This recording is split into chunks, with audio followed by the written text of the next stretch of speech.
بسم الله الرحمن الرحيم. السلام عليكم ورحمة الله وبركاته. கண்ணியத்திற்குரிய எல்லாம் வல்ல அல்லாஹுவின் நல்லடியார்களே, இந்த உலகத்திலே வாழ்கிற மனித சமுதாயம், அதிலே யாரெல்லாம் நல்லவர்களாக வாழ்கிறார்கள், யார் பாவிகளாக போகிறார்கள் என்பதை பற்றி சோதிப்பதற்காக அல்லாஹ் இந்த மனிதனுக்கு குறிப்பிட்ட காலம் வாழ்க்கையும் அதை தொடர்ந்து மரணத்தையும் வழங்குகிறான். இந்த கட்டத்தில் நம்முடைய பல நல்ல எண்ணங்களின் காரணமாக நல்ல காரியங்களை நாம் செய்தாலும் ஷைத்தானுடைய தாக்குதல் மூலமாக, தூண்டுதல் மூலமாக, ஆதிக்கத்தின் மூலமாக பல பாவமான காரியங்களை நாம் செய்து கொண்டிருக்கிறோம். இந்த விஷயத்தில் ஷைத்தானை எப்படியெல்லாம் நாம் புறக்கணிக்க வேண்டும், விரட்டி அடிக்க வேண்டும், அவனை விட்டு ஒதுங்கி அல்லாஹ்வுடைய பாதுகாவலை பெற வேண்டும் என்று அறிந்து கொள்ள வேண்டும். ஏன் என்று சொன்னால், இந்த மனிதனை வழிகெடுப்பதிலே ஷைத்தான் விடாப்படியான ஒரு உறுதிமொழியை எடுத்திருக்கின்றான். இதை பற்றி அல்லாஹ் ரப்பல் ஆலமீன் ஸாத் என்ற அத்தியாயத்திலே 82, 83வது வசனங்களிலே சொல்லும் பொழுது ஷைத்தான் அல்லாஹ்விடத்திலே சொன்னானாம், قال فبعزتك لأغوي عنهم أجمعين إلا عبادك منهم المخلصين. இறைவா, உன்னுடைய கண்ணியத்தின் மீது ஆணையிட்டு சொல்கிறேன், உன்னுடைய மகத்துவத்தின் மீது சத்தியமிட்டு சொல்கிறேன், உலக மாந்தர்களில் மனித சமுதாயத்தில் தேர்ந்தெடுக்கப்பட்ட சிலரை தவிர மற்ற அத்தனை பேரையும் வழிகெடுத்தே தீர்வேன் என்பதாக அல்லாஹ் சொல்கிறான். இப்படி ஷைத்தான் அல்லாஹ்விடத்திலே ஒரு உறுதிமொழி எடுத்ததாக சொல்கிறான். அந்த அளவிற்கு ஷைத்தான் உறுதிமொழி எடுத்திருப்பது இரண்டு முக்கியமான நோக்கத்தை நிறைவேற்றுவதற்கு. ஷைத்தான் தன்னுடைய இரண்டு நோக்கங்களை மனிதன் மீது திணித்து அவனை வழிகெடுத்து நரகவாசி ஆக்குவதற்காக இந்த உறுதிமொழியை எடுத்திருக்கிறான். அந்த இரண்டு நோக்கங்கள் என்ன? ஒன்று, அல்லாஹ்வை வணங்கக்கூடிய விஷயத்திலிருந்து இந்த மனிதனை வழிகெடுப்பது. அல்லாஹ்வை கடவுளாக நம்ப மறுக்கும் விஷயத்தில் இந்த மனிதனை ஆழ்த்தி சிந்திக்க வைப்பது. அல்லாஹ்வோடு பல கடவுள்களை உருவாக்கி கற்பனை செய்து இணை வைக்கும் விஷயத்திலே இந்த மனிதனை தள்ளிவிடுவது. இது ஒரு நோக்கம். இன்னொரு நோக்கம், நம்முடைய பார்வைகள், நம்முடைய பேச்சுக்கள், நம்முடைய செவியேற்பு, நம்முடைய மற்ற பல செயல்பாடுகளில் ஷைத்தானுடைய ஆதிக்கத்தை கொண்டு வந்து நுழைத்து மானங்கெட்ட கலாச்சாரங்களை உண்டாக்கி விடுவது. இதன் மூலமாக நம்மை நரகத்துடைய விளிம்பிலே இழுத்து செல்வதற்கு ஷைத்தான் எடுத்திருக்கிற இன்னொரு நோக்கம். அப்ப இந்த ரெண்டு நோக்கத்துல முதல் நோக்கம் என்பது சுத்தமாக அடிபட்டு போய்விடுகிறது. இந்த முதல் நோக்கத்திலே அல்லாஹ் ரப்பல் ஆலமீன் நமக்கு புரிந்திருக்கிற அருளின் மூலமாக, நமக்கு காட்டியிருக்கிற நேர்வழியின் மூலமாக ஷைத்தான் மிகப்பெரிய தோல்வியை அடைந்து விடுகிறான், ஒரு நம்பிக்கையும் இழந்து விடுகிறான். எந்த அளவிற்கு என்றால், நபிகள் நாயகம் ஸல்லல்லாஹு அலைஹி வஸல்லம் சொல்லக்கூடிய ஒரு செய்தி சுனன் முஸ்னத் அஹ்மத் என்ற ஹதீஸ் நூல்ல பார்க்கிறோம். நபிகள் நாயகம் ஸல்லல்லாஹு அலைஹி வஸல்லம் கூறுகிறார்கள், இன்ன ஷைத்தான கத் ஐஸ அன் யுபத ஃபி அர்திக்கும் ஹாதிஹி. மக்களே, இந்த பூமியிலே ஷைத்தான் வணங்கப்படுவதை விட்டும் சுத்தமாக நம்பிக்கை இழந்து விட்டான். முழுக்க முழுக்க அவன் நம்பிக்கை இழந்து அந்த நோக்கத்தில் தோல்வியடைந்து விட்டான் என்பதாக ரசூலுல்லாஹி ஸல்லல்லாஹு அலைஹி வஸல்லம் சொல்கிறார்கள்.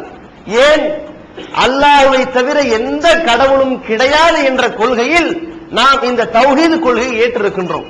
அல்லாஹ்வோடு இந்த உலகத்திலே இறந்து போனவர்களும் சரி, இறந்தவர்கள் கட்டப்பட்ட தர்காக்களிலும் சரி, இறந்தவர்கள் அடக்கம் செய்யப்பட்ட அந்த இடத்திலே புனிதமாக கருதப்படுகிற மரங்களாக இருந்தாலும், மட்டைகளாக இருந்தாலும், எந்த பிற படைப்பினங்களாக இருந்தாலும், அவைகள் யாரும் கடவுளுடைய அந்தஸ்திற்கு வர முடியாது.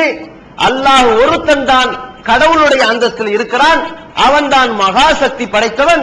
அவனை தவிர இந்த தலை வேறு எவனுக்கும் சஜிதா செய்யாது என்ற விஷயத்தில் நாம் அல்லாஹ்வுடைய கிருபையினால் வெற்றி பெற்றிருக்கிறோம். அதிலே ஷைத்தான் தோல்வி அடைந்திருக்கின்றான்.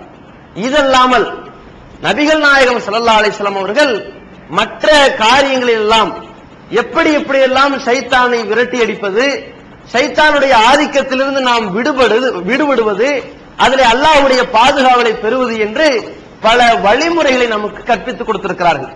எப்படின்னு சொன்னா, உறக்கத்தில் இருக்கிறோம் வைங்க, நம்ம உறங்குவதற்காக செல்கிறோம். அதுல ஷைத்தான் எப்படி நமக்கு ஆதிக்கம் செலுத்துவான், நம்ம எப்படி வழிகெடுக்க நினைப்பான் என்றால், அல்லாஹ் ஒருத்தன் தான் கடவுள்னு நம்பிக்கை வைத்திருந்தாலும் நாம் அந்த வணக்க வழிபாடை நிறைவேற்ற விஷயத்துல தொழுகை என்பது முதன்மையாக இருக்கிறது. அந்த தொழுகை முதல் கேள்வியாக இருக்கிறது. அதுல எப்படியாவது இவனை கோட்டையிட செய்ய வேண்டும், தோல்வியுற செய்ய வேண்டும் என்பதற்காக ஷைத்தான் என்ன பண்ணுவான், இரவு நேரம் வந்துவிட்டால் மனிதனுடைய பிடரியில 3 முடிச்சுகளை போடுவான். நபிகள் நாயகம் ஸல்லல்லாஹு அலைஹி வஸல்லம் சொல்லக்கூடிய ஒரு செய்தி சஹீஹுல் புகாரில நம்ம பார்க்கிறோம். ஷைத்தான் மனிதன் உறங்குற நேரத்துல வந்து அந்த துவக்கத்தில் என்ன செய்வான், அலைக லைலுன் தவீல் ஃபர்குத், உனக்கு நீண்ட நெடிய ஒரு இரவு இருக்கிறது, நிம்மதியாக தூங்கு என்று சொல்லிவிடுவான். அந்த ஒரு ஆறுதலின் மூலமாக, அவனுக்கே ஏற்பட்டிருக்கிற ஒரு உளப்பூர்வமான ஆறுதலின் மூலமாக மனிதன் அப்படியே குரட்டை விட ஆரம்பிப்பான். அதை அடுத்த நிலை என்ன, ஃபஜ்ருடைய நேரத்தை கோட்டை விட்டு விடுவான். அப்படிப்பட்ட நிலையில் அல்லாஹ் என்ன செய்யறான், மனிதனை எழுப்புவதற்காக ஒரு ஏற்பாடு செய்யறான். எப்படி ஏற்பாடு செய்யறான், இந்த மனிதன் இரவிலே தூங்குவதற்கு முன்பாக ஒரு பிரார்த்தனை செய்கின்றான் என்றால், என்ன பிரார்த்தனை, சூரத்துல் ஃபலக் என்ற, அதாவது குல் அவுது பி ரப்பில் ஃபலக் என்று துவங்கக்கூடிய ஒரு சூரா, அதை ஓதிவிட்டு நாம் உறங்கும் பொழுது அந்த சூறாவிலே இடம்பெறக்கூடிய ஒரு வார்த்தை, வமின் ஷர்ரின் நஃபாசாத்தி ஃபில் உக்கத், முடிச்சுகளிலே ஊதக்கூடிய தீய சக்திகளின் தீங்கிலிருந்து நான் பாதுகாவல் தேடுகிறேன் என்று அந்த சைத்தானை விட்டு பாதுகாவல் தேடி நாம் உறங்கும் பொழுது எப்படியெல்லாம் அல்லாஹ்வுடைய பாதுகாவல் கிடைக்கிறது என்று பாருங்கள். எந்த அளவுக்கு என்றால், நபிகள் நாயகம் ஸல்லல்லாஹு அலைஹி வஸல்லம் சொல்றாங்க, 3 முடிச்சு போடப்பட்ட இந்த மனிதன் உறக்கத்திலிருந்து எழுந்து விட்டானே ஆனால், ஃபஇன் இஸ்தைகல இன்ஹல்லத் உக்தா, எழுந்து விட்ட உடனேயே முதல் முடிச்சு அவிழ்ந்து விடுகிறது. அப்படியே எழுந்து தவல்ல ஒழு செய்கிறானே ஆனால் இன்ஹல்லத் உக்தா, இரண்டாவது முடிச்சு அவிழ்ந்து விடுகிறது. இன் சல்லா இன்ஹல்லத் உக்தா, எழுந்து ஒழு செய்து அவன் தொழுது விடுகிறானே ஆனால் மூன்றாவது முடிச்சும் அவிழ்ந்து விடுகிறது. ஏன், சைத்தானுடைய நோக்கம் அங்கே முறியடிக்கப்படுகிறது. அவன் நினைச்சது நல்லா தூங்கி குரட்டை விட்டு 10-11 மணிக்கு எந்திரிச்சு சுபு அவ்வளவுதான்டா, சரி விடுவோம், என்னத தொழுது எல்லாம் என்ன பண்ண போறான்ட்டு எல்லா தொழுகையும் விட்டுருவான் அப்படிங்கிறது அவனுடைய எண்ணம். இவன் என்ன பண்றான், எந்திரிச்ச உடனேயே ஆஹா நம்மால் எந்திரிச்சிட்டானே, இதோட அவன் உஷாராயிட்டான், நம்ம முதல் முடிவு அவ்வளவுதான் முடிஞ்சு போச்சுன்னு அவன் நினைக்கிறான். ரெண்டாவது இவன் ஒழு செஞ்சுட்டான்னு வைங்க, எந்திரிச்சு வேலைக்கு போனாலும் பரவாயில்ல, கிறுக்க ஒழு வேற செய்யறான், அவ்வளவுதான் நம்மளுடைய ரெண்டாவது நோக்கம் அடிபடுது. மூணாவது போய் தொழுகான்னு வைங்க, டோட்டல் அவனுக்கு எல்லா வகையான இழப்பு சுபுலியே தொடங்கி விடுகிறது. எப்படி, நபிகள் நாயகம் ஸல்லல்லாஹு அலைஹி சொல்றாங்க, அவன் ஃபஜ்ர் தொழுகிறானே ஆனால் ஃபஅஸ்பஹ கதீபின் நஃப்ஸி நஷீதன், அவன் ஒரு பரிசுத்தமான பிரகாசம் அடைந்தவனாக, ஒரு மனம் நல்ல மனம் கொண்டவனாக காலை பொழுது அடைகிறான். அப்படி இல்லாமல் உறங்கி விட்டானே ஆனால் ஹபீசன் நஃப்ஸி கைசா கஸ்லானன், அவன் ஒரு கெட்ட உள்ளம் கொண்டவனாக சோம்பேறியாகத்தான் காலை பொழுது அடைகிறான்னு சொல்லி நபிகள் நாயகம் ஸல்லல்லாஹு அலைஹி வஸல்லம் சொல்றாங்க. அப்ப இந்த விஷயத்துல சைத்தானை நாம் முறியடிக்க வேண்டும் என்றால் சுபுடைய தொழுகைக்கு சரியாக எழுந்து நம்முடைய உடலிலே பிடரியிலே போடப்பட்டிருக்கிற 3 முடிச்சுகளை அவிழ்த்து விட வேண்டும். இது ஒண்ணு. சைத்தான் என்ன பண்றான், இங்க தோல்வி. அதுக்கப்புறம் என்ன பண்றான், சரி இவனை தொழுகை வரைக்குத்தான் பிடிச்சு இழுக்க முடியல, தொழுகையிலேயாவது குழப்பம் பண்ணலாமே நேரா வரான். தொழுகைக்குள்ள வந்து வியாபாரத்தை பாத்தியா, லாபத்தை பாத்தியா, நஷ்டத்தை பாத்தியான்னு ஏதாவது குழப்பத்தை ஏற்படுத்தும் பொழுது என்ன ஆகுது, நம்ம மக்கள் அப்படியே 2-4 ரக்கா தொழுக 3 ரக்கா தொழுதுருப்பாங்க, திடீர்னு ஒரு யோசனை, உட்காரலாமா எந்திரிக்கலாமா, இது 3ஆ 4ஆ சந்தேகம் வந்துருது. சந்தேகத்தை யார் ஏற்படுத்துறா, சைத்தான். எதுக்கு ஏற்படுத்துறா, இப்படியாவது குழப்பம் பண்ணி அரைகுறையா தொழுது போட்டோம், 4 ரக்கா தொழுகை 3 தொழுத்து ஓடட்டும் அப்படின்னு ஏற்படுத்துறான். ரசூலுல்லாஹி ஸல்லல்லாஹு அலைஹி வஸல்லம் அதுக்கு ஒரு சவுக்கடி கொடுக்கிற மாதிரி ஒரு செயலை சொல்றாங்க. சஹீஹ் முஸ்லிம் என்ற ஹதீஸ்ல பார்க்கிறோம், உங்கள தொழுகையில நீங்கள் இருக்கும் பொழுது சைத்தான் இப்படியாக சிந்தனை ஊட்டி 3 தொழுதியா 4 தொழுதியாங்கிற மாதிரி ஒரு சந்தேகத்தை ஏற்படுத்தினால் 4 தொழுதமா இல்லையா என்பதா சந்தேகம். 3 தொழுது கன்ஃபார்ம் தானே, அப்ப குறைஞ்சது என்ன 3, அதை தொழுது விட்டோம் என்று உறுதியாக மேற்கொண்டு கொள்ளுங்கள், உறுதிப்பட்டுக் கொள்ளுங்கள். 4 விட்டுருங்க. ஒரு ரக்காத்தை தொழுங்க. சலாம் சொல்றதுக்கு முன்னாடி அதற்கு முன்னாடி 2 சஜ்தா செய்யுங்க. ஒருவேளை நீங்க 4 தொழுது இப்ப 1 தொழுதுக்காக 5 போச்சுன்னா பரவாயில்ல, உபரியா போயிரும். அல்லது நீங்க 3 தொழுது இருந்து இந்த 1 எக்ஸ்ட்ரா ஆகி 4 பரிபூர்ணம் ஆயிடுச்சுன்னா கானத்தா தக்லீமன் லிஷைத்தான், ரெண்டுமே சைத்தானுக்கு இழிவை ஏற்படுத்தக்கூடியது, அழிவை ஏற்படுத்தக்கூடியதுன்னு சொல்லி நபிகள் நாயகம் ஸல்லல்லாஹு அலைஹி சொல்றாங்க. இதுல சைத்தான் பெரிய தோல்வி அடைகிறான். எப்படி? அவன் நினைச்சான் எப்படியாவது அறகுறை ஆக்கலாண்டு, இவன் 1 பூர்த்தி பண்றான், இல்லாட்டி அதிகப்படுத்தி சொல்லிட்டு போறானே, நம்ம நோக்கம் இங்க பெரிய அளவுல வீணா போகுதுன்னு சொல்லி அவன் தன்னுடைய மனதுக்கு ஒரு வேதனை ஏற்படுத்தக்கூடிய, ஒரு இழிவை ஏற்படுத்தக்கூடிய காரியத்தை ரசூலுல்லாஹி ஸல்லல்லாஹு அலைஹி நமக்கு சொல்லித் தராங்க. இது ஒண்ணு. அதே மாதிரி சாப்பிடுற விஷயத்துல சைத்தான் எப்படி வரான்? நம்ம சாப்பிடும் பொழுது உணவை படைத்திருந்து அதை நமக்கு ரிஸ்காக அளித்திருந்த அல்லாஹ்வுக்கு நன்றி சொல்லும் முகமாக, அவனை நினைக்கும் முகமாக பிஸ்மில்லாஹ் சொல்லி சாப்பிடணும். நபிகள் நாயகம் ஸல்லல்லாஹு அலைஹி சொன்னாங்க, திர்மிதி என்ற ஹதீஸ் நூல்ல பார்க்கிறோம், இதா அக்கல அஹதுக்கும் துஆமன் ஃபல்யகுல் பிஸ்மில்லாஹ், நீங்க யாராவது உணவை சாப்பிட தொடங்கினீர்களானால் பிஸ்மில்லாஹ் என்று சொல்லுங்கள்னு சொன்னாங்க. அதை அடிப்படை வச்சு நம்ம சொல்றோம். சைத்தான் என்ன பண்ணுவான்? அதை அப்படியே மறக்கடிக்கிறது, பிஸ்மில்லாஹ் சொல்ல விடாம தடுக்கிறது. இந்த மாதிரி மறக்கடிக்கப்பட்டு நம்ம வாட்டுக்கு சாப்பிட ஆரம்பிச்ச உடனேயே சைத்தான் ஒரு சந்தோஷம், அல்லாஹ் நினைக்கல பத்தியா அப்படின்னு சந்தோஷப்படுறான். இதுக்கு ரசூலுல்லாஹி ஸல்லல்லாஹு அலைஹி வஸல்லம் முறியடிக்கிற மாதிரி எப்படி சொல்லி தராங்க? இதா நசியாஹதுக்கும், பிஸ்மில்லாஹ் சொல்வதற்கு யாராவது மறந்து விட்டீர்களானால் ஃபல்யகுல் பிஸ்மில்லாஹி ஃபி அவ்வலிஹி வ ஆகிரிஹி, ஆரம்பத்திற்காகவும் கடைசிக்காகவும் பிஸ்மில்லாஹ் சொல்கிறேன் அப்படி சொல்லுங்கன்னு சொல்லி தராங்க. இப்ப நம்ம என்ன பண்றோம்? சாப்பிடறதுக்கு முன்னாடி பிஸ்மில்லாஹ் சொல்லி சாப்பிடுறோம், தப்பிச்சாச்சு, அல்லாஹ் நினைச்சாச்சு, அங்கே சைத்தான் ஓடி போயிட்டான், மறந்துட்டோம். இடையில நான் வந்துச்சு, பிஸ்மில்லாஹ் சொல்ல மறந்துட்டோமே, பிஸ்மில்லாஹி ஃபி அவ்வலிஹி வ ஆகிரிஹி, ஆரம்பத்துக்கும் கடைசிக்கும் சேர்த்து பிஸ்மில்லாஹ் சொல்றேன்ட்டு அட்வான்ஸ் பிஸ்மில்லாஹ் சொல்லி சாப்பிட்டுறோம். அவன் பாக்குறான், இவனை பிஸ்மில்லாஹ் சொல்ல விடாம தடுத்தா உற்று இருந்தாலாவது ஆரம்பத்தில் சொல்லிட்டு போயிருப்பான், தடுத்ததுனால என்ன ஆகி போச்சு, ஆரம்பத்துக்கு கடைசிக்கு சேர்த்து சொல்றான் பாரு, அப்படிங்கிற ஒரு வெறுப்படைஞ்சு போகக்கூடிய சூழ்நிலை பார்க்கணும். இப்படி சைத்தானுடைய நோக்கம் அங்கே முறியடிக்கப்படுகிறது.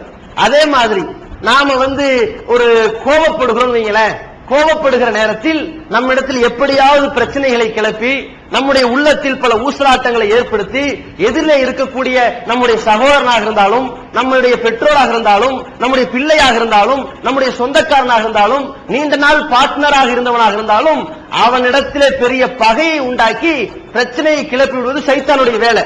அப்ப இந்த மாதிரி ஒரு கோபம் கொப்பளிக்கப்பட்டு 2 பேருக்கு இடையில சண்டை ஏற்படுகிறது என்றால் அந்த நேரத்தில் சைத்தானுடைய ஆதிக்கம் ஜாஸ்தி இருக்கும். அப்ப நபிகள் நாயகம் ஸல்லல்லாஹு அலைஹி வஸல்லம் நமக்கு சொல்லி தந்திருக்கிற ஒரு வழிமுறை, அங்கே சைத்தானுடைய நோக்கம் சுத்தமாக நாசப்படுத்துவதற்கு ஒரு அழகான வழிமுறை சொல்றாங்க. இந்த நேரத்தில் ஒருவன் கோபப்படுகிற நேரத்தில் அஊது பில்லாஹி மினஷ் ஷைத்தானிர் ரஜீம், விரட்டி அடிக்கப்பட்ட சைத்தானை விட்டும் அல்லாஹ்விடத்தில் பாதுகாவல் தேடுகிறேன் என்று சொல்லிக் கொள்ளட்டும்.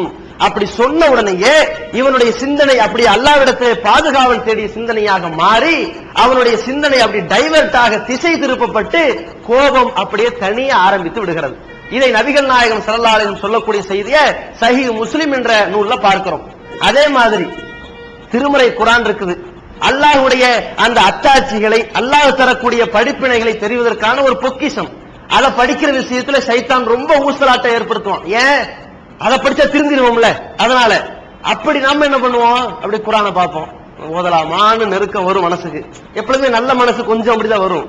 ஓதலாமான்னு வரும்போது சைத்தான் அப்படி நிற்பான். உனக்கு தான் திக்கி திக்கி ஓதம் வருமே, என்னது போய் படிச்சு கிளிக்க போற? நமக்கு தான் திக்கி வரும், சரளமா வராது, தமிழ் அர்த்தம் படிக்கலாம்னு விரிவோம். தமிழ் தான் பயான்ல கேட்கறீங்கல்ல, அப்படி போயிருவான். நம்ம மக்கள் என்ன செய்வாங்க, சிலரு எடுப்பாங்க. உணர்வு முஸ்லிம் சமுதாயத்தின் நம்பர் 1 தமிழ் வார இதழ். உருங்கி கிடந்த முஸ்லிம்களின் உணர்வுகளை தட்டி எழுப்புவதற்கு 13 ஆண்டு கால வரலாற்று சாதனை படைத்த ஒரே இதழ் உணர்வு. செய்திகளின் நடுநிலைமை, விமர்சனங்களின் நேர்மை, சமுதாய செய்திகளுக்கு முன்னுரிமை, இஸ்லாத்தின் எதிரிகளை அடையாளம் காட்டுதல், அரசியல், ஆன்மீகம் பற்றிய கேள்விகளுக்கு ஆணித்தரமான பதில்கள், ஆய்வு கட்டுரைகள், பல சுவையான அம்சங்களுடன் வெளிவரும் உணர்வின் வாசக சமுத்திரத்தில் நீங்களும் சங்கமமாகுங்கள். ஆண்டு சந்தா உள்நாடு ரூபாய் 400, வெளிநாடு ரூபாய் 2300, தனி இதழ் ரூபாய் 8. உங்கள் டிராஃப்ட்களை முஸ்லிம் மீடியா ட்ரஸ்ட் நம்பர் 7 வடமேற்கு ஸ்ட்ரீட், 2nd floor, மன்னடி, சென்னை 1 என்ற முகவரிக்கு அனுப்பி வையுங்கள். தமிழ்நாடு தௌஹீத் ஜமாத்தின் புதிய வெளியீடு, மாதம் ஒரு பிரசுரம், கட்டுரைகளின் தொகுப்பு, விலை ரூபாய் 120 மட்டுமே. கிடைக்கும் இடம் TNTJ வீடியோ விஷன், நம்பர் 30, அரமனைக்காரன் தெரு, மண்ணடி, சென்னை 1. ஒரு 2 வருஷம் படிச்சு 2 வருஷம் படிச்சதே கிட்ட 2 சூறாவை படிச்ச மாதிரி ஒரு தியாகம்ட்டு முடிச்சுட்டு போயிருவாங்க. சாதாரண ஒரு நியூஸ் பேப்பர் எடுப்பாங்க, 16 பக்கத்தையும் முழுசா படிச்சு உட்காந்துருவாங்க. ஒரு வாரம் இதுல மாலை இதுல தூக்கி வச்சிருப்பாங்க, 10 பக்கத்தை சரளமா படிச்சுட்டு போயிருவாங்க. குரானை எடுத்து படிக்கும் போது அரை பக்கத்துல ஒரு பக்கத்துல அப்படி நின்றுகிட்டு இன்னைக்கு இது போதும், என்னமோ தினசரி ஒரு கரெக்டா படிக்கிறோம், இன்னைக்கு இது போதும் எடுத்து வைக்கிறத பாக்குறோம். இதெல்லாம் சைத்தானுடைய தூண்டுதல் மூலமாக நம்முடைய கவனம் திசை திருப்பப்பட்டு நமக்கு ஒரு சோம்பல் ஏற்படுத்தப்படுகிறது. அப்ப அல்லாஹ் என்ன சொல்லித்தரான் பாருங்க. நஹல் என்ற 16வது சூறாவுல 98வது வசனத்திலே சொல்கிறான், ஃபைதா கரஅத்தல் குர்ஆன், குர்ஆனை நீங்கள் படிக்க துவங்கும் பொழுது ஃபஸ்தைது பில்லாஹி மினஷ் ஷைத்தானிர் ரஜீம், விரட்டி அடிக்கப்பட்ட சைத்தானை விட்டும் அல்லாஹ்விடத்திலே பாதுகாவல் தேடுங்கள். அப்படி பாதுகாவல் தேடும் பொழுது எந்த உபதேசத்தை பெறுவதற்கு தடையாக இந்த சைத்தான் இருக்கிறானோ அந்த இடத்தில் அவனை விரட்டி அடிக்க நீங்கள் முயற்சி செய்தால் சைத்தான் ஓடி போய் விடுகிறான். அப்படி செய்யும் பொழுது நாம் இறைவனுடைய உபதேசங்களை பெறுவதற்கான வாய்ப்பு எளிதாகி விடுகிறது. இது ஒண்ணு. அதே மாதிரி நபிகள் நாயகம் ஸல்லல்லாஹு அலைஹி வஸல்லம் அவர்கள் சொல்லித் தராங்க, உங்கள யாராவது சாப்பிட்டீங்கன்னா, சாப்பிடுற விஷயத்துல நமக்கு என்ன செய்யறாங்க, சாப்பிடுற விஷயத்திலையும் சரி, குடிக்கிற விஷயத்திலையும் சரி, நம்ம உடுத்துற விஷயத்திலும் சரி, நம்ம அன்றாட வாழ்க்கையில் செய்கிற செலவினங்கள் விஷயத்திலும் சரி, இந்த 4 கட்டங்களிலும் சர்வ சாதாரணமான வகையில வீண் விரயத்தை செய்வதை பார்க்கிறோம். ஏராளமான வீண் விரயங்கள், ஆடம்பரங்கிற பேர்ல, ஒரு புதிய புதிய கலாச்சாரங்கிற பேர்ல சர்வ சாதாரணமாக வீண் விரயம் செய்து கொண்டவர்களாக நம்முடைய உழைப்பை அப்படியே கரைத்தவர்களாக இருந்து கொண்டிருக்கிறோம். அதே மாதிரி வெளிநாட்டிற்கு சென்றவர்கள் அங்கே மாடாய் உழைத்து ஓடாய் தேய்கிற கட்டத்திலும் கூட அவன் அனுப்புகிற பொருளாதாரத்தை வீட்டில் ஏதோ அரசாங்கமே நமக்கு ஓசியில இருந்திருக்கிற பணம் மாதிரி செக்கு செக்கா வாங்கின மாதிரி இவர்கள் என்ன செய்யறார்கள், உங்க குடும்பத்தினர்கள் அதை வாங்கி தண்ணியாக செலவு செய்யக்கூடியதை பார்க்கிறோம். அப்ப செலவு செய்யற விஷயத்துல, உண்ற விஷயத்துல, பருகிற விஷயத்துல எல்லாம் நாம் சர்வ சாதாரணமான வீண் விரய கலாச்சாரத்தை செய்து கொண்டிருப்பதை பார்க்கிறோம். இது எவ்வளவு பெரிய பாவமான காரியம். அல்லாஹ் ரப்பல் ஆலமீன் எந்த அளவுக்கு சொல்கிறான், குழு உண்ணுங்கள், வஷ்ரபு பருகுங்கள், லா துஸ்ரிஃபு, நீங்கள் வீண் விரயம் செய்யாதீர்கள், இன்னஹு லா யுஹிப்புல் முஸ்ரிஃபீன். இந்த வீண் விரயம் செய்யக்கூடியவர்களை அல்லாஹ் ஒருபோதும் விரும்ப மாட்டான். ஏன் விரும்ப மாட்டான்? அதற்கான காரணத்தை இன்னொரு இடத்துல சொல்கிறான், இன்னல் முபத்திரீன கானு இஹ்வான ஷயாத்தீன், வீண் விரயம் செய்யக்கூடியவர்கள் சைத்தானுடைய அண்ணன் தம்பிகளாக இருக்கிறார்கள், அக்கால் தங்கைகளாக இருக்கிறார்கள். சைத்தானுடைய சொந்தக்காரன் நல்லதா செய்வான், வீண் விரயம் தான் செய்வான். அந்த அளவுக்கு சொல்றாங்க. அப்ப அந்த வீண் விரயம் செய்யற விஷயத்துல நாம ரொம்ப உஷாரா இருக்கணும்.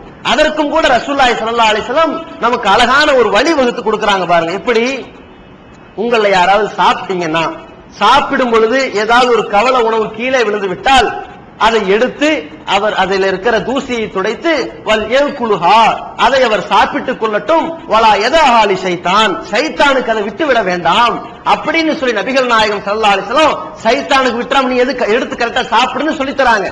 அதை சஹீஹ் முஸ்லிம் என்ற ஹதீஸ்ல பார்க்கிறோம். இதை ஏன் சொல்லி தராங்க, நம்ம எடுத்து சாப்பிடுறோம், ஓகே, விட்டா சைத்தான் தூக்கிட்டா ஓடுறான், விட்டா என்ன ஆகுது, வீண் விரயம் ஆகுது. வீண் விரயத்தினுடைய உச்சகட்டம் என்ன, சைத்தானுக்கு நாம் கொடுக்கிறோம். சைத்தானை அண்ணன் தம்பியாக ஆக்கினாலும் நம்ம கொடுப்போம். நம்ம சாப்பிடுறோம், கொஞ்சத்தை யாருக்கு கொடுப்போம், நெருங்கிய நண்பனுக்கு கொடுப்போம், பிள்ளைக்கு கொடுப்போம், பெற்றவங்களுக்கு கொடுப்போம், உற்ற சகோதரனுக்கு கொடுப்போமா இல்லையா? இப்ப நம்ம கீழே விட்ட யாரு கொடுத்திருக்கிறோம், சைத்தானுக்கு கொடுக்கிறோம். அப்படி சைத்தானுக்கு நீங்க கொடுக்காதீங்க, வீண் விரயம் செய்யாதீங்க, அதை நீங்கள் பயன்படுத்திக் கொள்ளுங்கள், கீழே போடுறதுல நீ பயன்படுத்து என்று நபிகள் நாயகம் ஸல்லல்லாஹு அலைஹி வஸல்லம் வீண் விரயம் செய்யும் விஷயத்திலே சைத்தான் உங்களை வழிகெடுக்க முற்படுவான். அதை முறியடித்து அதை நீங்கள் பயன்படுத்துங்கள், வீண் விரயம் செய்யாதீர்கள் என்று நமக்கு சொல்லிக் கொடுத்திருக்கிறாங்க. இதே மாதிரி ஏராளமான விஷயங்கள்ல ரசூலுல்லாஹி ஸல்லல்லாஹு அலைஹி வஸல்லம் சைத்தானுடைய தாக்கத்தை, ஆதிக்கத்தை எப்படி எப்படியெல்லாம் நீங்கள் முறியடித்தாக வேண்டும் என்பதை அழகான முறையில் சொல்லி இருக்கிறாங்க. உதாரணத்துக்கு சொல்றதா இருந்தா இப்படி பல உதாரணங்களை. இன்னொன்னு என்னன்னா, நைட்டு தூங்குறோம், தூங்கும் பொழுது நல்ல கனவுகள் நமக்கு வரும், கெட்ட கனவுகளும் நமக்கு வரும். நம்ம என்ன பண்றோம், கெட்ட கனவு நல்ல கனவு வந்தா யார்ட்டையும் சொல்ற மாதிரி இல்ல, நம்ம என்ன பண்றோம், சொல்லலாம் சொல்லாம இருக்கலாம். ஆனா நம்ம என்ன செய்யறோம்னா, நமக்கு ஒரு 8 மாடி கட்டடம், நமக்கு ஒரு வீடு இருக்கிற மாதிரி ஒரு கனவு வந்துருச்சு. ஃப்ரெண்டுகிட்ட எல்லாம் போய் எனக்கு ஒரு 8 மாடி கட்டணம் கிடைச்ச மாதிரி ஒரு கனவு வந்துன்னு சொன்னோம்னா உனக்கெல்லாம் வரப்போது போடா அப்படின்றான். அதனால நம்ம வாயவே திறக்க மாட்டோம். ஆனா கெட்ட கனவு வந்துச்சுன்னு நீங்க ஊர் முழுக்க தண்டனை அடிச்சிருவோம். இந்த மாதிரி வீடு எறிகிற மாதிரி ஒரு கனவு கண்டேன், என் வீடு எறிகிற மாதிரி கனவு கண்டேன், என் வீடு எறிகிற மாதிரி என் மகன் ஜாவர மாதிரி கனவு கண்டேன்னு சொல்லி இப்படி ஏதாவது ஒரு தீங்கு நமக்கு ஏற்படுவதாக கனவு கண்டால் எல்லார்ட்டையும் போய் சொல்லி இப்படி நம்ம மனசையே ரொம்ப தாழ்த்தி கொள்கிறோம், நம்ம மன வருத்தத்திலே ஆழ்ந்து விடுகிறோம். அந்த நேரத்தில் சைத்தான் சந்தோஷப்படுறான், டோட்டல் க்ளோஸ், இப்ப போய் சிறுக்கு வைக்க போறான், ஏதாவது தர்கால போய் மண்டியிட போறான், அல்லது மனம் வெறுத்து நொந்து இஸ்லாத்தை விட்டு வெறுத்து இறைவனுடைய அந்த அருள் மீது நம்பிக்கை இழக்க போறான், சந்தோஷப்படுறான். இதுக்கு ரசூலுல்லாஹி ஸல்லல்லாஹு அலைஹி சொல்றாங்க, உங்களில் ஒருவர் உறங்கிக் கொண்டிருக்கும் பொழுது நல்ல கனவை கண்டால் பிறருக்கு சொல்லுங்க, சொல்லாம இருங்க. ஆனால் இதார ருயன் யக்ரஹு பிஹா, வெறுக்கத்தக்க ஒரு கனவை கண்டுவிட்டால் யாரிடத்திலும் அதை சொல்லாதீர்கள். ஃபல் யஸ்தாது பில்லாஹி மினஷ் ஷைத்தானிர் ரஜீம், அஊது பில்லாஹி மினஷ் ஷைத்தானிர் ரஜீம்னு சொல்லி அந்த சைத்தானுடைய ஊசலாட்டத்தை விரட்டியடிங்க. இன்னஹு லா யதுருஹு, இந்த கெட்ட கனவை இவனுக்கு ஒருபோதும் தீங்கிழைக்கவே செய்யாது என்று நபிகள் நாயகம் ஸல்லல்லாஹு அலைஹி வஸல்லம் நமக்கு அழகான வழிமுறை சொல்றாங்க. இதுல 2 விஷயத்தை புரிஞ்சுக்கணும். ஒண்ணு, எந்த சைத்தானுடைய நோக்கம் இவன் ஊரெல்லாம் சொல்லி மனம் வெறுத்து ஒதுங்கி இஸ்லாத்தை விட்டு விரண்டோட போகிறான் என்று நினைக்கிறானோ அது அங்கே அடிபடுகிறது. எப்படி? நம்ம அதை வெளியே சொல்ல மாட்டோம்ல, கெட்ட கனவு கண்டா வெளியே சொல்ல கூடாதுங்கிற மார்க்கம் சொல்லிருச்சுல்ல. அதனால என்ன நினைக்கிறான், இவனுக்கு எவ்வளவு கஷ்டப்படுத்தி உள்ளத்துல போய் ஆழ்ந்து குழப்பத்தை ஏற்படுத்தி பெரிய ஒரு விளைவே நடந்த மாதிரி ஒரு கெட்ட கனவு உண்டாக்கி இருக்கிற இவன் வாய மூடிட்டு சும்மா உட்கார்ந்து இருக்கிறானே என்ற ஒரு அவனுக்கு ஒரு இழப்பு, மன வருத்தம். 2வது என்ன, நபி ஸல்லல்லாஹு அலைஹி சொன்னாங்க, உனக்கு கெட்ட கனவா எதெல்லாம் வருதோ அது நடக்கவே நடக்காதுன்றாங்க. அப்ப சைத்தான் ஏற்படுத்தினது இவனுக்கு ஒரு காலத்துல இவனுக்கு நடக்கலாம், நடக்காம இருக்கலாம். இவனுக்கு இப்ப கெட்ட கனவை நம்ம காட்டினதுனால அல்லாஹ் காலாகாலத்திற்கு நடத்த விடாத தடுத்துட்டானே என்ற ஒரு இழப்பும் அவனுக்கு ஏற்படுகிறது. நமக்கு கெட்ட கனவு வந்து நம்ம வருத்தப்படக்கூடாது. அஊது பில்லாஹி மினஷ் ஷைத்தானிர் ரஜீம் சொல்லிட்டு இடது பக்கமா 3 முறை துப்பி விட்டு வலது பக்கமா திரும்பி உறங்கி விட்டு சந்தோஷமா தூங்கணும். ஏன்? காலகாலத்துக்கு நடக்காதுங்க. அந்த அளவுக்கு அல்லாஹ் ரப்பல் ஆலமீன் இந்த கெட்ட கனவுலையும் கூட ஒரு நன்மையை ஏற்படுத்தி கொடுத்திருக்கிறான். இப்படி சைத்தானுடைய ஏராளமான அந்த ஊசலாட்டத்துல அதை முறியடிக்கிற விஷயத்துல நபிகள் நாயகம் ஸல்லல்லாஹு அலைஹி வஸல்லம் பல வழிமுறைகளை நமக்கு சொல்லிக் கொடுத்திருக்கிறார்கள். இதுவெல்லாம் நம்ம இப்ப சொன்னது சாப்பிடுற விஷயத்துல, தொழுகிற விஷயத்துல, தொழுகைக்காக எழுந்திருக்கிற விஷயத்துல, இந்த மாதிரி நம்ம என்ன வகையான வழிமுறைகள்ல சைத்தானை முறியடித்தாலும் இதெல்லாம் ரொம்ப ஈஸியான காரியங்கள், இலகுவாக சைத்தானுடைய ஊசலாட்டத்தை நாம் முறியடிக்கக்கூடிய காரியங்கள். ஆனால் சைத்தான் இன்னொரு விஷயத்தில் நம்மிடத்தில் சரிசமமாக மோதி நம்மை மிகைத்து விடக்கூடிய சில காரியங்களும் இருக்கிறது. அது என்ன? நம்முடைய உள்ளத்தில் தவறான எண்ணங்களை ஏற்படுத்தி, நம்முடைய பார்வைகளில் தவறானதை தென்படுத்தி, அதையெல்லாம் காட்டி, அதை ரசிக்க வைத்து, பல தவறான காரியங்களை செய்ய வைத்து, தவறான விஷயங்களை பேச வைத்து, தவறான விஷயங்களை ருசிகரமாக கேட்க வைத்து, தவறான பழக்க வழக்கங்களை நம்மை மூழ்கடித்து அப்படியே நரகத்துடைய விளிம்பிற்கு இழுத்துச் செல்கின்றான். இந்த விஷயத்தில் மட்டும் நாம் அவனை முறியடிப்பதற்கு முடியாத அளவிற்கு திணறிக் கொண்டிருப்பவராக வாழ்ந்து கொண்டிருக்கிறோம். இப்போது விற்பனையில் இஸ்லாம் கூறும் பொருளியல் சகோதரர் பிஜே அவர்கள் உரையாற்றிய பொருளாதாரம் சம்பந்தமான 27 மணி நேர தொடர் சொற்பொழிவு. என்ன வியாபாரம் செய்யலாம், பங்குச் சந்தையில் ஈடுபடலாமா, இன்சூரன்ஸ் செய்யலாமா, எம்எல்எம் வியாபாரத்தில் ஈடுபடலாமா, குத்தகை, பங்கு வணிகம் மற்றும் வியாபாரம் தொடர்பான அனைத்து சந்தேகங்களுக்கும் குர்ஆன் ஹதீஸ் அடிப்படையில் தெளிவான விளக்கங்கள் 3 டிவிடிகளாக விலை ரூபாய் 75 மட்டுமே. கிடைக்கும் இடம் TNTJ வீடியோ விஷன், நம்பர் 30, அரண்மனைக்காரன் தெரு, மண்ணடி, சென்னை 1. வெளிவந்துவிட்டது இஸ்லாம் கூறும் குடும்பவியல் ரமலான் மாதம் தொடர் சொற்பொழிவு 5 டிவிடிகளாக விலை ரூபாய் 150 மட்டுமே. கூரியர் செலவு தனி. கிடைக்கும் இடம் TNTJ வீடியோ விஷன், நம்பர் 30, அரண்மனைக்காரன் தெரு, மண்ணடி, சென்னை 1.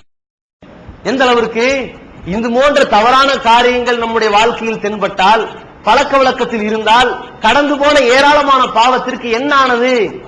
ஏராளமான பாவங்களை செய்திருக்கிறோமே, சைத்தானுடைய ஆதிக்கத்திலே பிடிபட்டு விட்டோமே, பிறகு எப்படி அல்லாஹ்வுடைய பாதுகாவல் நமக்கு கிடைக்கும் என்று மனம் நொந்த ஒரு கூட்டமும், இனிமேல் நாம் சைத்தானுடைய தீங்கிலிருந்து எப்படி பாதுகாப்பு பெறப்போகிறோம், சிற்கு வைக்க மாட்டோம், ஓகே, தொழும் விஷயத்திலே கொஞ்சம் கவனமாக இருப்பது ஓகே, சாப்பிடுறது பிஸ்மில்லா சொல்றது பரவாயில்ல, கெட்ட கனவு வந்து அடுத்தவன் சொல்லாம இருக்கு பரவாயில்ல, இப்படி சின்னஞ்சிறு விஷயத்தில எல்லாம் நாம் சைத்தானுடைய ஆதிக்கத்திலிருந்து விடுபட்டு அவனை எதிர்த்து அவனுடைய ஒரு போராட்டத்தில் தோல்வியும் கூட அவனுக்கு கொடுத்து விடலாம்.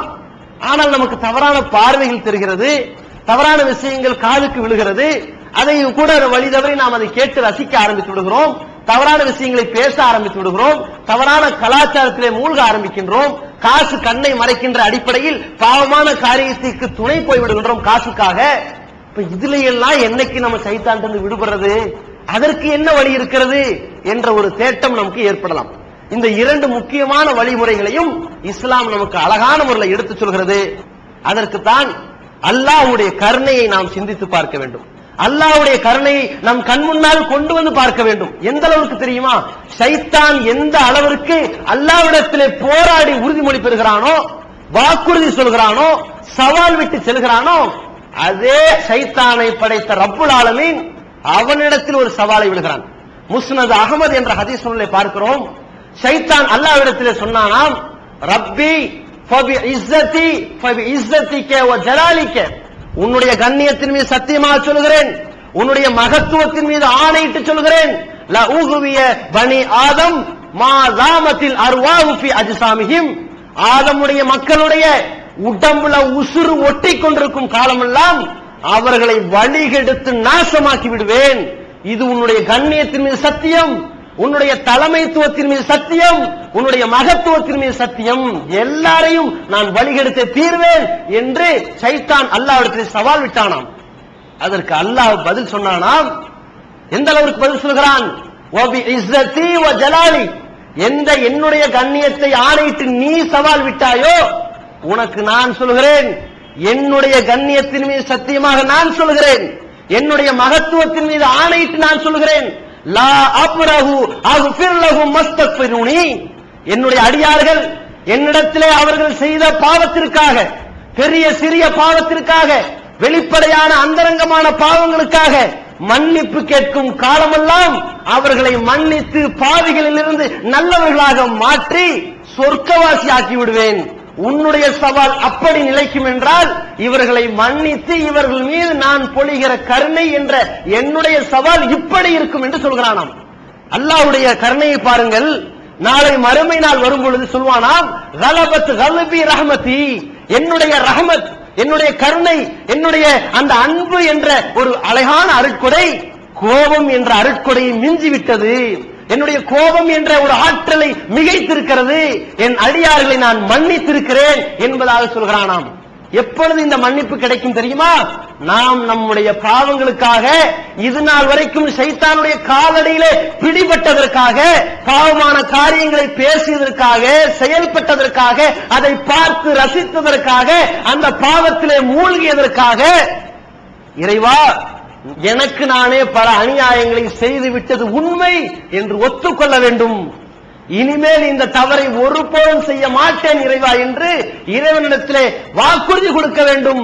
என்னுடைய பாவத்தை மன்னிப்பாயாக இறைவா, உனக்காக நான் மன்னிப்பு கேட்கின்றேன் இறைவா, உன்னிடத்திலே இருக்கின்ற சொர்க்கத்தை வேண்டுகிறேன் இறைவா, நரகத்தினுடைய விளிம்பிலிருந்து என்னை காப்பாற்றி விடு இறைவா என்று பாவ மன்னிப்பு தேட வேண்டும். அல்லாஹ் ரப்புல் ஆலமீன் மிக தெளிவாக சொல்கிறான் பாருங்கள், வல்லதீன இதா ஃபஅலு ஃபாயிஷத்தன் அவ் ஸலமு அன்ஃபுஸஹும் ஸக்கருல்லாஹ், அவர்கள் ஏதாவது ஒரு மானங்கெட்ட காரியத்தை செய்து விட்டாலோ, ஏதாவது தவறான காரியத்தை செய்து விட்டாலோ, ஷைத்தானுடைய வழிக்கு போய் கொண்டிருக்கிறோமே என்று உணர்ந்து அல்லாஹ்வை நினைப்பார்கள். வலம் வஸ்தக்ஃபரு லிதுனூபிஹிம், தங்களுடைய பாவங்களுக்காக அல்லாஹ்விடத்திலே பாவ மன்னிப்பு தேடி அல்லாஹ்விடத்திலே திரும்புவார்கள். வலம் யுஸிர்ரு அலா மா ஃபஅலு வஹும் யஅலமூன், மீண்டும் அந்த காரியத்தை செய்ய மாட்டார்கள் என்பதாக அல்லாஹ் சொல்கிறான். அப்ப நாம் செய்துவிட்ட பாவங்களை எல்லாம் இன்றோடு நாம் கேட்கிற பாவ மன்னிப்போடு நாம் மீள்கிற அல்லாஹ்வுடைய அந்த பாதையின் பக்கம் சென்று விட்ட பிறகு அந்த பாவங்களை ஒருபோதும் செய்யாதவர்களாக மீள வேண்டும். இது ஷைத்தானிடத்திலே பிடிபட்டதிலிருந்து விடுபடுவதற்கான ஒரு அழகான வழிமுறை. இன்னொன்று என்ன? இனிமேல் இந்த பாவத்தை செய்யக்கூடாது, இனிமேல் இந்த தவறான காரியத்தில் ஈடுபடக்கூடாது என்றால் அதற்கும் இஸ்லாம் ஒரு அழகான வழியை சொல்லித் தருகிறது. என்ன? இறையச்சம் நமக்கு வேண்டும், தக்வா வேண்டும், எந்த நேரத்திலும் அல்லாஹ் நம்மை பார்த்துக் கொண்டிருக்கிறான் என்ற எண்ணம் வேண்டும். பொதுப்படையாக எல்லாரும் இருக்கும் பொழுது நம்முடைய பேச்சில் எப்படி கண்ணியம் வருகிறதோ, ஒழுக்கம் வருகிறதோ, பேணுதல் வருகிறதோ, கவனம் வருகிறதோ, தனிமையில் இருக்கும் பொழுதும் வர வேண்டும். எல்லாரும் இருக்கும் பொழுது நம்முடைய பார்வையில் நம்முடைய நடவடிக்கையில் எவ்வளவு ஒழுக்கம் தென்படுகிறதோ தனிமையில் இருக்க வேண்டும். ரசூலுல்லாஹி ஸல்லல்லாஹு அலைஹி வஸல்லம் சொல்லக்கூடிய ஹதீஸ் முஸ்னத் அஹ்மதிலே நாம் பார்க்கிறோம். அல்லாஹ்வுடைய தூதர் அவர்கள் ஒரு தோழரை பார்த்து சொல்கிறார்கள், அல்லாஹ்விடத்திலே பொருந்திக் கொள்ளப்பட்ட ஒரு நபி தோழரை பார்த்து சொல்கிறார்கள், இத்தகில்லாஹ ஹைசுமா குன்த, நீ எங்கே இருந்தாலும் அல்லாஹ்வை பயந்து கொள் என்று சொன்னார்கள். அல்லாஹ்வை பயந்து விட்டால், அல்லாஹ் மீது இறையச்சம் கொண்டு விட்டால் அவன் எப்படி பாவமான காரியத்திலிருந்து தப்பித்து விடுகிறான், சைத்தானுடைய தாக்கத்திலிருந்து விடுபட்டு விடுகிறான் என்பதை பற்றி அல்லாஹ் மிக தெளிவாக சூரத்துல் ஆராஃப் என்ற 7வது அத்தியாயத்தில் 201வது ஆயத்திலே குறிப்பிடுகிறான். இன்னல்லதீன இத்தகவ், அல்லாஹ்வை பயந்து கொள்ளக்கூடியவர்கள் எப்படி இருப்பார்கள் தெரியுமா? இறையச்சவான்கள் எந்த அளவிற்கு வாழ்வார்கள் தெரியுமா? இதா மஸ்ஸஹும் தாயிஃபும் மின ஷைத்தான், சைத்தான் ஒருத்தன் வந்து வழி எடுக்கிறது இல்ல, சைத்தான்களில் ஒரு பெரும் கூட்டமே வந்து வழிகெடுத்தாலும், அவனை தீண்டினாலும், அவனுக்கு தாக்குதல் தொடுத்து பாவமான காரியத்தின் பக்கம் இழுத்து சென்றாலும், இழுக்க முற்பட்டால் ததக்கரு ஃபஇதாஹும் முப்சிரூன், உடனடியாக சுதாரித்துக் கொண்டு உஷாராகிக் கொண்டு அல்லாஹ்வை நினைத்து பாவத்தை செய்ய மாட்டார்கள். தவறான விஷயம் நமக்கு தென்படுகிறதா? பார்க்கும் பொழுது இது பாவமானதே, நாளைக்கு இந்த பார்த்ததுக்காக பார்வைக்காக அல்லாஹ்விடத்திலே பதில் சொல்ல வேண்டுமே என்று உடனடியாக திரும்பிக் கொள்வார்கள். பாவத்திலிருந்து திரும்புவது என்பது நம்மிடத்தில் அதில் துரிதம் வேண்டும். துரித நடவடிக்கையால் தான் சைத்தானை துரத்தி அடிக்க முடியும் என்ற கவனம் வேண்டும். ஏன்னு சொன்னா ஒரு துரிதம் அங்கே இல்லாவிட்டால், வேகம் இல்லாவிட்டால் இப்படி பார்த்து விட்டு தப்புதான், இந்த ஒரு தடவை பார்த்துக் கொள்வோம் என்ற சைத்தான் அப்படியே இழுக்க ஆரம்பித்து விடுவான். இல்லை, இது அல்லாஹ்விடத்திலே குற்றத்திற்குரியது. இன்ன ஸமஅ வல் பஸர வல் ஃபுஆத குல்லு உலாயிக கானு மஸ்ஊலா, செவிப்புலன் பார்வைப்புலன் இதெல்லாம் அல்லாஹ்விடத்திலே பதில் சொல்ல போகிறது. இதை நான் ஏன் பார்க்க வேண்டும், ஏன் இப்படி எல்லாம் செயல்பட வேண்டும், ஏன் இந்த காரியத்தை பற்றி பேச வேண்டும், ஏன் இதை ரசித்து கேட்க வேண்டும் என்று உடனடியாக அந்த இடத்திலிருந்து அவன் தவிர்த்து கொள்கிறானே. ஆனால் சைத்தானை விரட்டி விட்டான், சைத்தானை விட்டு ஒதுங்கி விட்டான், அல்லாஹ்வுடைய பாதுகாவலை பெற்று விட்டான், அந்த இறையச்சமானாக அவன் மாறிவிட்டான். இந்த இறையச்சம் எதிர்வரும் காலங்களில் நாம் பாவம் செய்யாமல் இருப்பதற்கு ஒரு மருந்து. இந்த பாவ மன்னிப்பு கடந்த காலத்தில் நாம் செய்த பாவத்திற்கான ஒரு பிராயச்சித்தம். இந்த இரண்டையும் அடிப்படையாக கொண்டு சைத்தானை விட்டு விலகி அல்லாஹ்வுடைய பாதுகாவல் பெற்று மறுமையிலே மகத்தான ஜன்னத்துல் ஃபிர்தௌஸ் என்ற சொர்க்கத்தை நாம் அனைவரும் அடைவோமாக. வாஹிர் தவானா அல்ஹம்துலில்லாஹி ரப்பில் ஆலமீன். அஸ்ஸலாமு அலைக்கும் வரஹ்மத்துல்லாஹி வபரகாத்துஹு. டிஎன்டிஜே வீடியோ விஷன், டிஎன்டிஜேவின் மார்க்க விளக்க குறுந்தகடுகள் PJ Samsulluha, MI Sulaiman, MS Sulaiman, Althafi மற்றும் மார்க்க அறிஞர்களின் உரைகள் அடங்கிய சீடிகள் வெறும் ரூபாய் 20 மட்டுமே. கடந்த ரமலானில் சகோதரர் பிஜே அவர்கள் ஆற்றிய இஸ்லாம் கூறும் பொருளியல் தொடர் சொற்பொழிவு கிட்டத்தட்ட 27 மணி நேர நிகழ்ச்சி 3 டிவிடிகளில் விலை ரூபாய் 100 மட்டும். மொத்த விற்பனையாளர்களுக்கு கழிவுகள் உண்டு. கிடைக்கும் இடம் டிஎன்டிஜே வீடியோ விஷன், நம்பர் 30, அரண்மனைக்காரன் தெரு, மண்ணடி, சென்னை 1. உணர்வு முஸ்லிம் சமுதாயத்தின் நம்பர் 1 தமிழ் வார இதழ். உறங்கிக் கிடந்த முஸ்லிம்களின் உணர்வுகளை தட்டி எழுப்புவதற்கு 13 ஆண்டு கால வரலாற்று சாதனை படைத்த ஒரே இதழ் உணர்வு. செய்திகளின் நடுநிலைமை, விமர்சனங்களின் நேர்மை, சமுதாய செய்திகளுக்கு முன்னுரிமை, இஸ்லாத்தின் எதிரிகளை அடையாளம் காட்டுதல், அரசியல், ஆன்மீகம் பற்றிய கேள்விகளுக்கு ஆணித்தரமான பதில்கள், ஆய்வு கட்டுரைகள், பல சுவையான அம்சங்களுடன் வெளிவரும் உணர்வின் வாசக சமுத்திரத்தில் நீங்களும் சங்கமமாகுங்கள். ஆண்டு சந்தா உள்நாடு ரூபாய் 400, வெளிநாடு ரூபாய் 2300, தனி இதழ் ரூபாய் 8. உங்கள் டிராப்ட்களை Muslim media trust number 7, Vadamaraikka street, 2nd floor, Mannady, Chennai 1 என்ற முகவரிக்கு அனுப்பி வையுங்கள். அல்லாஹ்